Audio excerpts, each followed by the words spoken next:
এক বছর আগে ওয়াদা করেছিলাম আলবি পাখির আম্মুর কাছে যে আলবিকে এটা কিনে দিব। তো আজকে ওই দিনটা চলে আসছে, তো যাচ্ছি ওকে কিনে দেওয়ার জন্য। আসসালামু আলাইকুম এভরিওয়ান, কেমন আছেন? আশা করছি সবাই খুব ভালো আছেন। আলহামদুলিল্লাহ আমিও ভালো আছি। তো প্রতিদিনের মতো চলে আসলাম নতুন আরেকটি ব্লগ ভিডিও নিয়ে। আশা করছি আপনাদের কাছে ভালো লাগবে।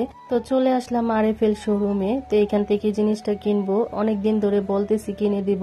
সামিয়া তো আমার মাথায় খারাপ করে ফেলছে যে আম্মু কবে কিনবা, কবে দিবা আলবি পাখিকে। তো আমি বলেছি আলবি পাখির বার্থডেতে দেওয়া হবে। তো ওর বার্থডে অনুষ্ঠান করা হয় নাই, বিভিন্ন কারণে। ওর মামা ছিল না, ওর নানা ছিল না, ঢাকার বাইরে ছিল, এই জন্য আর কি করা হয় নাই বার্থডে অনুষ্ঠানটা। তো আমি ভাবলাম যেটা ওয়াদা করেছি তো ওয়াদা করেছি, বার্থডে করুক আর না করুক আমরা আমাদের ওয়াদাটা রাখি। তো এখান থেকে ওর জন্য একটা ঘোড়া কিনবো, খেলনা ঘোড়া। তো খেলনা ঘোড়া কিনি নাই, মোটরসাইকেলের মতো যেটা ছিল আনকমন, এটা আর কখনো দেখিনি, তো ওইটাই কিনলাম। তো ওইটা কিনে যে এখন বিল দিতেছে ওর পাপা, আর আমি দিয়ে আসবো আজকে। বার্থডে আগামীকাল, কিন্তু রাত্রে আমি দিয়ে আসতেছি, কারণ কালকে হয়তো বাসা থেকে বের হওয়া হবে না। আজকে আসলে ঘোড়া কেনার আশায় আমি বের হইনি, আমি শুধু দেখার জন্য বের হয়েছিলাম। তো দেখেছি, পছন্দ হয়েছে। ওর পাপা বললো যে কিনে দিয়ে আসো একেবারে, আর ঝামেলার দরকার নাই। আলু পাখিকে ঘোড়াটা দিয়ে এসে আমি যে সিঙ্গারের শোরুমে আসছি। আমার ওভেনটা নষ্ট হয়ে গেছে, 2-3 বার নষ্ট হয়ে গেছে, এবার আর ঠিক করাবো না, এই জন্য নতুন একটা কিনবো। তো দেখার জন্য আসছি।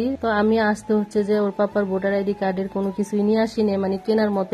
এখন তো কোনো কিছু কিনতে গেলে সব ডকুমেন্ট লাগে, আগে তো এমনিতেই কেনা যাইতো। যাই হোক, এখন আর কেনা হইলো না, দেখে চলে আসছি। এখান থেকে সামিরের জন্য একটা অ্যালার্ম ঘড়ি কিনবো। তা আজকে যেহেতু বের হয়েছে, টুকটাক কাজ সবই আজকে সেরে তারপর বাসায় যাব।